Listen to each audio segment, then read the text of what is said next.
mandritry ny andro ahina hivadika ho rivo-doza ireo andro ratsy roa miforona ao amin'ny lakan-drano Mozambika sy ranomasimbe Indiana. Ambody ady boribory tany fahenina manjakazaka amin'ny malagasy tompo-tany ny mpanambola.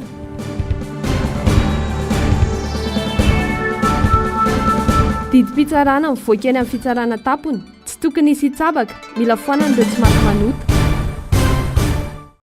Tsy mampitombo tsiraka fahavariana amin'ny fety sy fivezivezena ivelan'ny Madagasikara ny mpitondra fanjakana ka tsy mahajery intsony ny fahoriana iainan'ny vahoaka malagasy izay hita mibaribary ankehitriny ny mpanaraka raharam-pirenena fa mikoroso fahana tanteraka.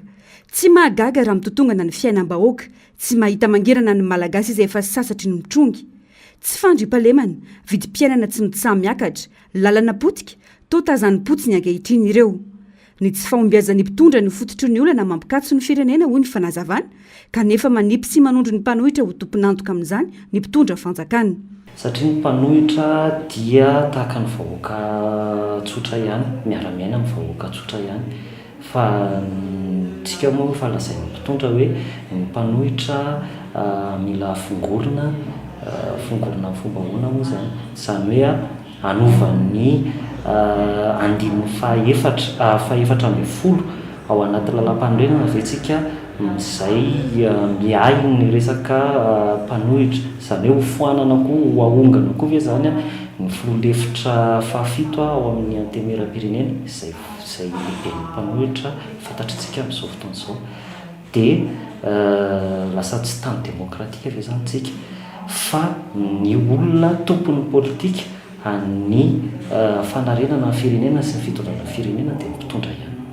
Dikan'izany zany ny fahaizan'ny tantan'ny mpitondra na tsy fahaizan'ny tantan'ny mpitondra ny tompona andraikitra amin'ny sisa fa misy eto amin'ny firenena. Iazakazahana mafy mihitsy ny resaka findramam-bola sy fanampiana etsia roa kanefa tsy mitondra inona amin'ny fiainam-bahoaka izany. Ilay Madagasikara tsy mety mandroso no hita misongadina ankehitriny. Tsy misy fanantenana, mbola lavitrezaka ny fanarenana ny firenena amin'izao endriny izao hoy ny fanamafisana. Izany hoe mbola misy fanantenana ve zany tsika? Raha toa ka isika amin'izao zao tena hoe anisan'ny tena mpiazakazaka amin'ny fankatahambola sy findramam-bola amin'ny FMI Banque Mondiale. Fa raha ny hitantsika iarahantsika mahita aloha zany dia mbola ho lavitrezaka ny fanarenana ny firenena. Mibaribary toy ny vaiakandrina ireo pirofo samihafa maneho ny mahafirenena mahantra indrindra maneran-tanany Madagasikara.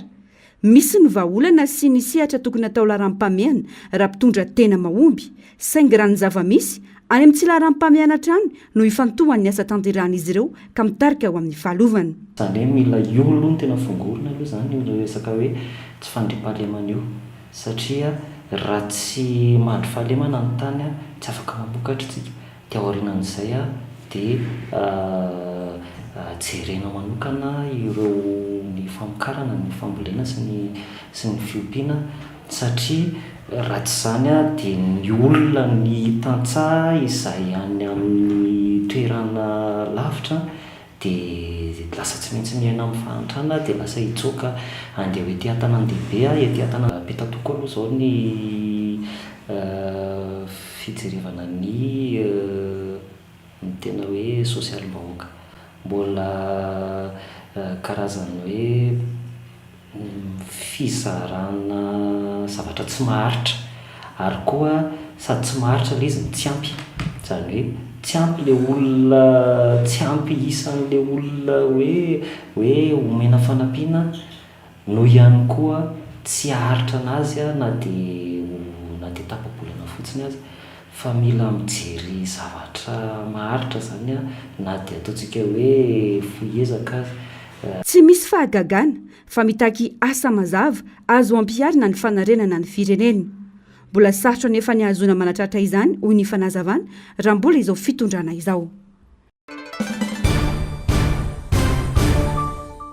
Entitra ariana hitsy ny filoha voalohany fitsarana tampony ny laza fa mila foanana ireo tsy maty manota eto amin'ny firenena izay manara-tsendrika ny raharaham-pitsarana sy manamafy ny fisiana kolikoly. Nieky ny tenany fa maro ireo mitsabaka amin'ny asan'ny fitsarana ka tokony soroana amin'ny alalan'ny fampitsarana ny fitsabahan'ny olom-boafidy na olom-boatendry ny didim-pitsarana mivoaka amin'ny mady direkitra neny amin'ny fitsarana tampony. ady tsy maintsy amafisina ihany koa ny fanimbana ny tontolo iainana toy ny fanondrana n'ireo arenan-tsokosoko sy fanimbana ala misy tsony tsy maty manota rehefa mandika lalàna iny tokony fahaizina dia ny fahaterana didi-pitsarana ambony ny fitsarana tampony tsy afosakatsakanina fa raikitra mako iny tsy tsabajaban'ny olombofidy sy ny betsaka tsabatsabaka dia tsy mety le izy zay dia fiarovana ny tontolo iainana amafisina ny fanondranana sokatra na ny bois de rose ny fandorodorona tanety ady amin'ireny fandorona tanety ny doro tanety doro ala dia ny kidinampinina koa fangalana olona keriny efa misy ireo toerana voatokana sy sazy ireo mpanao ratsy toy ny mpamon'olona tsy azo everina ny isiana fangatahana fahafahana rana fepetra na ny libération conditionnelle izay ataony voafonja voaheloka tamin'ny alalan'ny direct hoy ny fanamafisana hoe alefany iosy kely vondraka any daolo nalefa le zavatra mandika an'ireo lalàna mamon'olona ohatr'izany reny moa dia tsy azo liberté conditionnelle koa reny zay ny izany fitsarana liberté provisoire koa efa tsy misy raha teo no tanterahin'androany teny amin'ny fitsarana tapony anosy ny fianianan'ny filoha voalohan'ny fitsarana tapony rajoelina Yves Hugues izay voatendry ny filan-kevitry ny ministra ho filoha voalohan'ny fitsarana tapony ny solo-toerana any rakotona valona ranary izay efa tafitra fepito-piasana raha tsy aivina dia efa avy tale jeneraly ny sekoly mpanofana mpitsara sy mpisolo vava ny tenany efa toy ny pampano lalàna ihany koa niteraka fiamorana sy fahasahiranana goavana ho an'ny sekoly indrindra ny tsy miankina amin'ny fanjakana ny fanetsemana sy fandrindrana ny fampianarana vokatry ny fiatohana nandritra ny andro maromaro vokatry ny oranikija tamin'ny faritra maro fiantraika ny ratsy no navelan'izany na ho an'ny mpianatra izay lasa variana na ho an'ny mpampianatra izay lasa manenjika ny famitana fandaharam-pianarana ary efa tokony ho vita azy izany voatery nanajanona ny paoziny ankamaroan'ny sekoly anetsemana ny banga rehetra ny eo amin'ny programme mpampianatra ny taraina daholo hoe lasa enjika be ny programme amin'le nisan'le fiatoana iny nefa tokony efa ho vita tamin'iny DS dia lasa zao zany zay vao manao an'le DS dia nefa ny programme tokony efa hitohy foana ny date d'examen mantsy tsy miova dia lasa enjikenzika be zany le izy amin'ny programme dia tao anatin'iny koa somary sahirana zay amin'ny fitakinan'ny écolage satria rehefa tsy niakatra ny mpianatra mianatra dia tena tsy nampitondra ny ray aman-dreny nefany zay manano sarotra amin'ny resaka fandaovana karama mpampianatra raha vao tsisy ny écolage dia sahirana ihany koa zay amin'ny fandaovana ny karama mpampianatra ho anay zao efa nisan'le semaine iny zay tena efa nanomana hoe misy semaine ankalazana n'le journée des écoles efa tsara petrapetraka daholo ny programme fa nisy an'iny zany hoe iny tsy napoizina iny moa zany dia araka ny teneniko teo niova daholo ny programme ny calendrier dia tena tsinasina zany le journée des écoles fa tena manenjika programme mpampianatra mitohy DS ny ankizy tsy maintsy mandray fanapa-kevitra ihany koa ny sekoly sasany anarenana ny lesoka tsy hiatraika be amin'ny lenta sy ny fahaizan'ny mpianatra nampitombo ora iray ny fidirana sy firavana ho an'ny mpianatra rehetra na ny kely na ny lehibe miverina ihany koa ny alarobia ariva raha tsy nisy izany tao anatin'ny fanadinana tanteraka mantsy ireo mpianatra no nanjanona tampoka ka tsy maintsy ilana fieverana zay mantsy zay tsy maintsy nandray fanapa-kevitra zany zay hoe efa larobia ariva tsy maintsy miverina mianatra zay dia tsy maintsy dia ny nabotsinay kely ny emploi du temps-nay hoe miditsy amin'ny fito sasany mirava am'roapolo sasany zay zany tena ezahanay tao zay moa lahatra zay fa manao resaka larobia ariva miverina foana ny ankizy mianatra mianatra larobia ariva foana ny ankizy dia amin'ity zay tsy maintsy ataonay mirava amin'ny dimy indray zany ny ankizy satria teo amin'ny efatra foana ny ankizy amin'ny larobia ariva miverina mianatra dia tsy maintsy tsy ny ankizy lehibe ihany fa ny ankizy rehetrarehetra mihitsy hatramin'ny kely miverina mianatra daholo satria tena raha mbola mitonga aminy dia tsy ho vita mihitsy ny programme amin'ity taona ity dia tsara hoe tsy maintsy mandray fanapa-kevitra ohatr'izay saika velotaraina mahakasika ny fanovana ny tety androm-pampianarana ho bimestriel ny sekoly tsy miankina raha trimestriel zany teo aloha be loatra ny fiatoana sy fanapahana matetika ny fampianarana sozokevitra arosina izy ireo ny hamindrana ny fialan-tsasatra lehibe amin'ny fotoam-pahavaratra hisorohana ny tranga mamotika ny fampianarana toy izao matetika tsika amin'ny mahitany mihitsy ny lasa fialan-tsasatra lehibe dia raha mba hoe sitrapondra reo amin'ny fanjakana ambony ao moa zany indrindra ny ministera ny fampianarana hoe mba hovainana amin'ntotsika mois de amin'ny vanim-potoana ny orana zany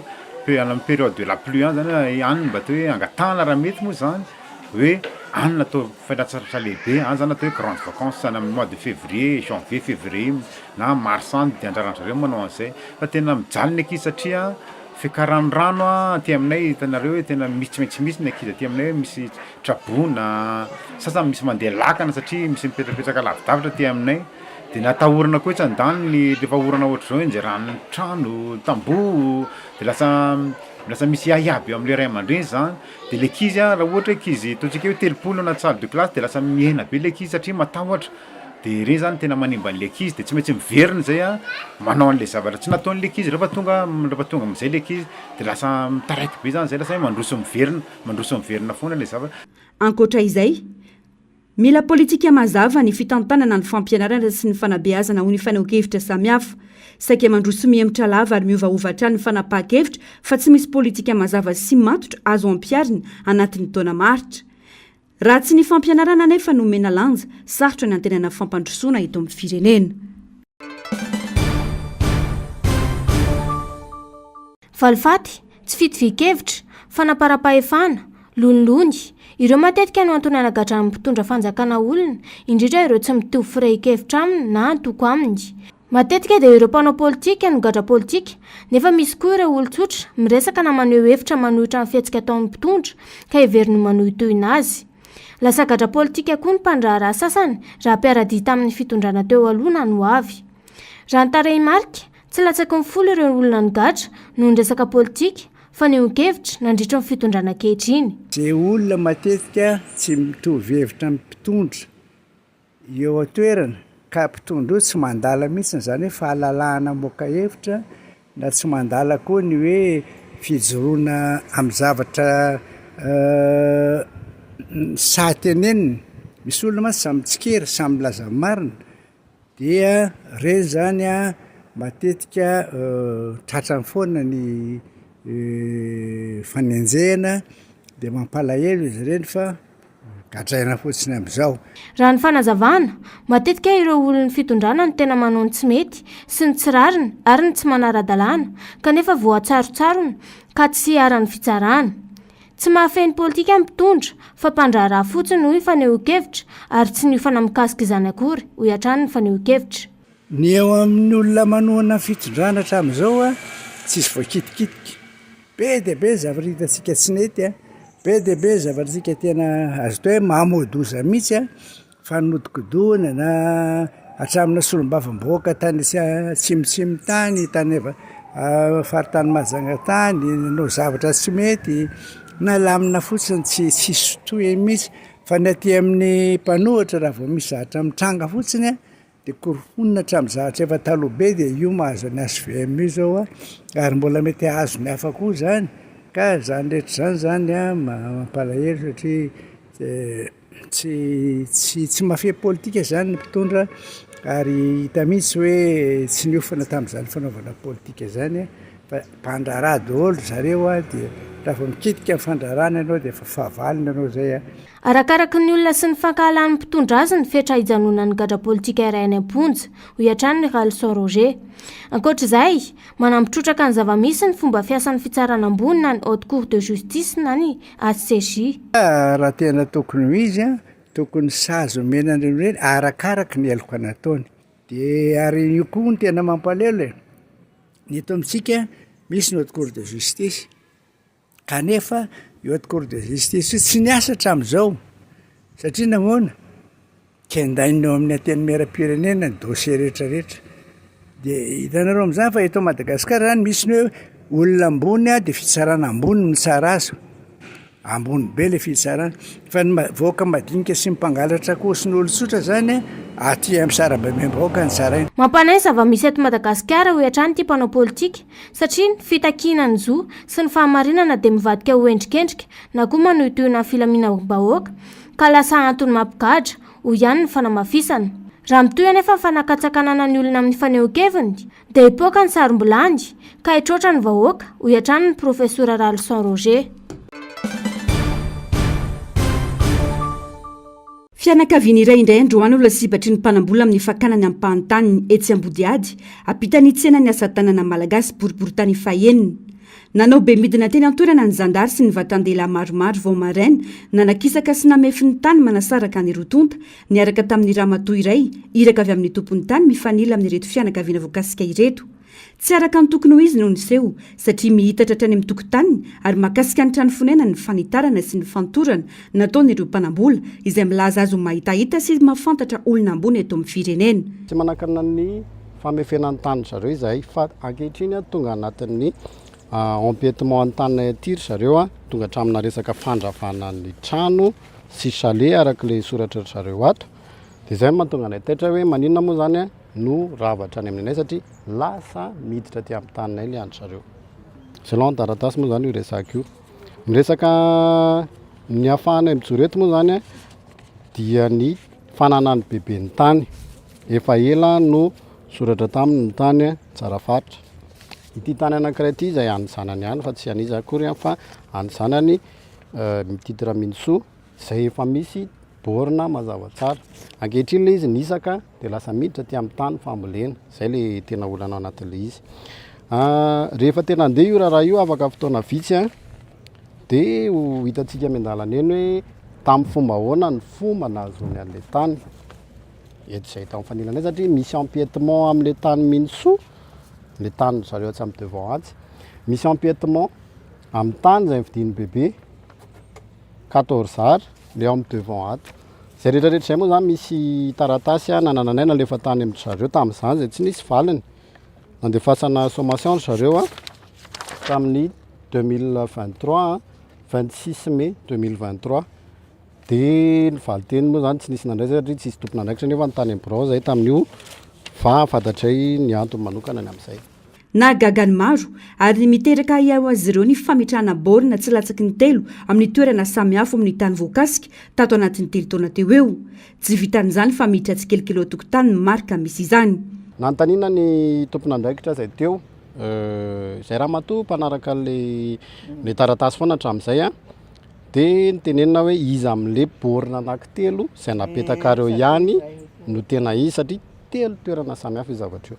izy moa tsy namaly nangatahana ny avocat zareo izay tonga teo hoe mba ameo taratasy izahay hoe iza avy any amin'ny géomètre anareo no valiny farany tsy nahazo taratasy hatreto izay koa anisan'ny angatanay hoe mba misy taratasy tompoko mazava alefan'ny tribunaly miteny hoe noho izao antony izao satria tsy mazava le soratra ato anatin'le ordonnance le tany voisine zany mety be dia be fa le izy tokony nazavaina hoe eto amin'ny taninay satria eto amin'ny taninay moa misy titre mazava tsara mazava ny taratasy ny vidianany amin'ny tany ary misoratra radalana amin'ny tompony izay amampolo taona ny maro ny ipetrahany teto amin'ity toerana ity ny voakasika saingy izao misy manao amboletra izao tamin'ny senistre reny zay nofa teto ranombe tondraka ny telo zay veretana koa ary zay teny tesy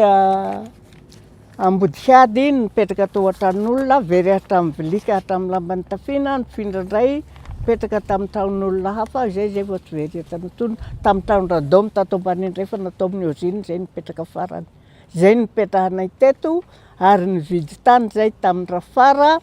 tao anosofa efa maty izy dia nividy niny ilany indray tamin'ny ramanana tao ambodihiady efa maty koa izy nosoratana teny ambobao zany le tany satria ny ankehitriny nefa tonga ny mpamefy azoko atao ny teny hoe ny mpanan-karena manaraotra hoe olo mahandro rao tsy afaka beady aminay dia tonga izy mamefy sy mananina io dia mbola haka hatrany amin'ny tany vidina tamin'ny ramanana sy ny anina ka dia izay no tarainana aminareo mbola misy oravana koa aloha onika dia miandry zany zahay tompo satria izay atodika sy miady mambaty ho ny fitenenantsika malagasy manahy ireto fianakaviana ireto ka miantso ny fandraisana andraikitry ny manam-pahefana tandrify azy hijery sy andreny andraikiny manoloana ny tsindry azolena mahazo ny malagasy ankoatra ny trano chalet ampahatany voatototra ihany koa ny lakan-drano manamorona ny fefy tranga izay inona hiteraka tondra-drano raha tsy misy fijerena aingana mazava be ny atao anatin'ny canal ny atao anatin'ny plan fa misy canal manamorona ny tanay ankehitriny izy tena totovan'ny zareo dia lasa dibotra anaty san'izay rehefa eo ny faharoa nanontanianay ny tompona andraikitry ny commune tamin'ny teo hoe manatrika an'io zavatra io nareo inona mety ho tenenareo raha ohatra ka manotrana io izy rehefa eo satria ty mazava be ty plan ty misy kanal manalanerana ny tanina isatany sareo ka tsy tokony isy tototra na kely ary manakana azy satria raha tototra io dia tototra aty izay. Tsy nazona fanazavana kosa ny tompona andraikitra sy iraka tonga tena toerana makasika ity tranga ity. Milazany mbola iverina androdana ny trano mifanila amin'ny fefy izay nakisak'androany kosa izy ireo. Andrasana ny toyiny. Amin'izao fahabetsahany rotsakoran'izao, potika avokoa ny akamaroan'ireo lalam-pirenena rehetra manavatsava Madagasikara. Ho an'ny lalam-pirenena faharoa ohatra dia nisy ny fiarabe nibahana ny lalana ka nampisatra ny fifamoivoizana ka mampitombo ny fotoana lany teny am-pandehanana. Ho an'ireo mpampiasan'ny lalam-pirenena fahaenina indray dia manana olana ihany koa ny vedety sy ny baka fitateran'olona eo amin'ny ranon'ny fasy raha ny vaovao. Voalohany aloha raha ho anay ety amin'ny Garmakendotapenaka amin'ireo atao hoe axe izay andehananay dia raha ny RN4 zao dia hita hoe mafimafy kely, dia ny RN2 moa fa hita eo manomboka eo Andramafana ka hatrany Asamadinika. Ho an'ny RN6 moa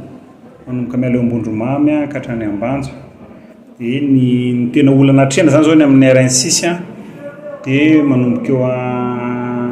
leo Ifasy. Satria teo aloha zany efa nisy tamin'ny semaine teo moa zany nisy an'le baka izay mampita ny fiara dia lasa misy olana indray le baka amin'izao fotoana izao nanomboka tamin'ny sabotsy sy lahady teo hatramin'izao tsika mitendry ireo dia lasa tsy tafita-tsondray ny fiara fa lasa tsy maintsy ety ampita dia misy ny famondrana olona. Mbola tsy misy fanamboarana ireo lalam-pirenena simba sy tapaka ireo raha ny fanazavana. Ny fiarana na ny karavanina ho an'ireo fiara, ny fifanampiana samy mpampiasa lalana no entina miatrika ny zava-misy. Ny zavatra ataonay aloha zany zao dia ny fiarana maromaro karavana, ilay ataony hoe karavana mba miaraka maromaro satria misy fotoana efa latsaka ilay fiara dia mba mifanafitra sy ny ohatr'izany. Eo koa ireo camion izay mifanampy eny amin'ny lalana eny. Tsy misy ninina aloha zany azo atao ankoatran'izay. Nijanona ao amin'ny sarandalana teo aloha hatrany ny sarandalana. Tsy nisy fiovana raha ny fanazavana. Raha hiazo anantsiranana dia 3 alina sy 1 hetsy sarandalana. Raha ho an'ny Toamasina kosa dia 4 alina ariary ary raha hiazo amin'ny Mahajanga dia 9 alina ariary sarandalana. Miankina amin'ny fahavitan'ny foto-drafitrasy eto amintsika no azona mamaly na afaka andraisatsy ny lalao raisam-pirenena eo amin'ny taranja baolina kitra Madagasikara. Ratsy sy tsy tomombana ny akamaroan'ireo foto-drafitrasa. Mbola tsy fantatra ihany koa ny fotoana hatratraran'ireo foto-drafitrasa ny fenitra takiana azon'ny Madagasikara andray lalao raisam-pirenena. Ny toetrandro eto amintsika ihany koa dia isan'ny olana goavana tsy andraisan'izany lalao raisam-pirenena izany ho hatrany ny mpamakafaka baolina kitra. Raha tia andray lalao raisam-pirenena zany tsika aloha voalohany indrindra tokony izao dia efa miomana amin'ny zavatra rehetrarehetra indrindra fa eo amin'ny resaka foto-drafitrasa. Tsy ny kalitao ihany ny tiako tenenina fa ny isany. Raha ny isan'ny kanja eto amintsika raha ataoko fotsiny handray lalao ohatra hoe ny lalao foty ny isany aloha hoe ampy ve manana kanja firy tsika dia izay vao jerena amin'izay ilay kalitao. Olana ara-pitantanana no nahatonga ireo faharesena CSS ho an'ny ekipa malagasy ho hatrany ny fanazavana. Tsy ampy ny fahavononana sy ny fandrisihana ireo mpilalao eto amintsika. Araka izany dia anjaran'ny fanjakana ny mametra ny karama farany ambany ho an'ny mpilalao rehefa hiditra amin'ny sehatry ny matianina mba hahazoana vokatra sy hahafahan'ny mpilalao tafiditra ao anatin'ilay tontolo misy azy. Tsy ampy fampivondronana ihany koa ny mpilalao eo amin'ny fanazarantena. Noho izany, tsy olana avy amin'ny mpanazatra sy ny mpilalao ihany no olana fanatanjahantena, isan'izany ny baolina kitra eto amintsika, fa olana amin'ny fitantanana ny ekipa amin'ny ankapobeny. Any amin'izay zany miaingana amin'ny fanjakana, miainga amin'ireo grand club ireo nafahana mamolavola ary ihany koa amerenana le tanketsa tokony iverina ohatry ny akademia antsika indray nahitana vokany be da be reny mpilalao reny nakany ivelany ny akademia antsika ny Atsesaya reny fa taty aoriana moa somary matimaty daholo le izy noho ny tsy fisian'le enti-manana tamin'izy. Raha te hanatsara zavatra tsika te hanatsara vokatra dia ireo zavatra telo ireo no tokony tena hoe imasoana. Ny voalohany ny lazaiko teo any amin'le tanketsa, faharoany an'le motivation any amin'le regroupement.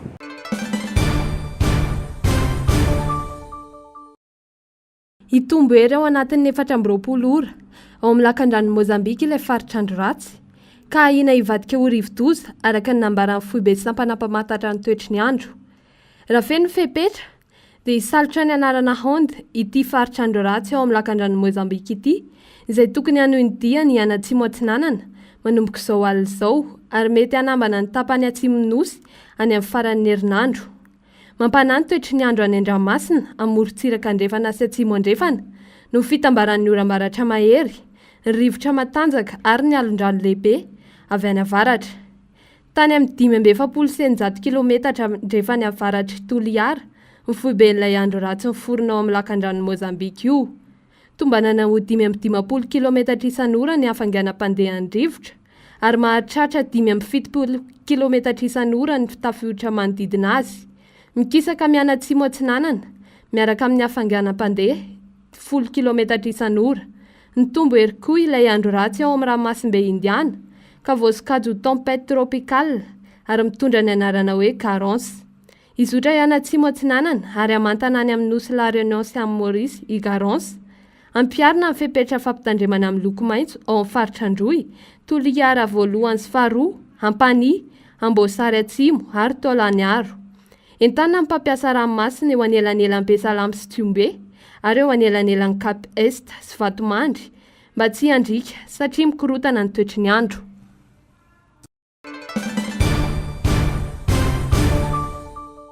Vorona lehibe faharoa manaraka ny Autriche ny Kazoara,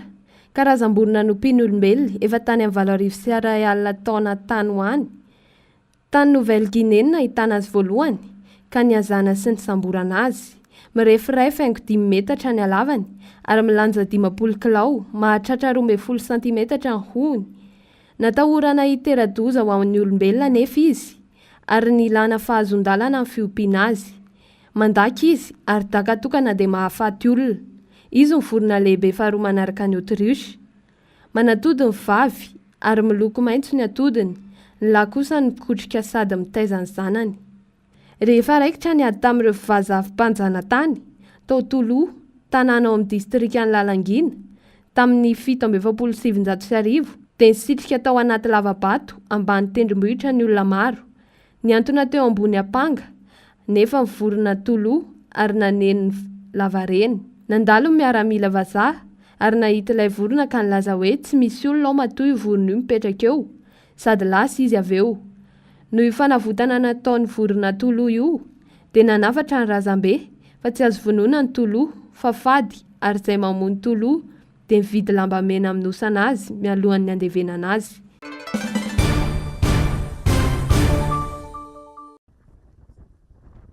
Le Kenya a déployé d'importants moyens de sécurité. Nandefa tafim-piarovana betsaka tany amin'ny sistan'ny Etiopia, Kenya, taorian'ny fanafiana nataon'ny jolamy tapiadina. Araka ny fanazavany manam-pahefana, tafiditra ny fifandonana eo amin'ny sistany ity trango ity, ary olona 20 ny tsy tapopoka vokatr'izany. Nambaran'i Jeremia Lomorkai, governoran'ny faritany Turkana tamin'ny Alahady, fa nisy fifandirana teo amin'ny mpanjony Keniana sy Etiopiana teo amin'ny renirano Omo ny asabotsy lasa teo. Laza kosa ministry ny ady tany Kipchumba Murkomen omaly alatsinainy fa miara-miasa amin'ny manam-pahefana Etiopiana ny governemanta mba hitadiavana ireo olona tsy hita ireo. Miara-mivory aminay eto ny lehibe faritra ary eo am-pananganana ekipa ray izy. Tarihin'ny lehibe faritany izany ekipa izany ary hiainga ho an'ny Etiopia rapitso mba hifampidinika amin'ireo manam-pahefana ao atoerana mandrapahita marimaritra iraisana amin'ny fifanarahana ny amin'ny tokony hitadiavan'ireo olona tsy hita-popoka, hoy hatramin'ny ministry ny ady tany tao Kenya. Mizara asara toe-karena tahaka ny fiompiana sy ny jony ny vondrom-piarahamonina Turkana any Kenya sy ny fiarahamonina Dasanesh any Etiopia. Nandefa mpitandro filaminana fanampy ny Keniana no mifanafihana ny tanàna talohan'izao trango izao. Ampandry tany any amin'ny sistany, saingy matetika dia miafina any Etiopia ireo olon-dratsy. Nanambary Murkomen fa hanangana toby fiambenana eny amin'ny sistany Kenya mba ahafahana manara-maso ireo olona miditra any atoerana. Et la pêche.